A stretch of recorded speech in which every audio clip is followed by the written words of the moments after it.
You're looking very beautiful, but you're a bit far away. Come on, come Yeah, over do it. here and have a look. You can see she's rolling on her side to look at you, as I explained before when we have you in a straight line. The reason is that she can see really good above the water and below the water, but she doesn't have peripheral vision like we do.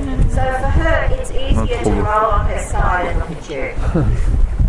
She can hear you, that's why I say to you to say hello to her. You can't see her ears because a dolphin's body is built for speed, so it's all very sleek and smooth. But just back behind her eyes, about 2 fingers back, there is a crease line. There is like a little dimpled effect there, and that's where her ears are.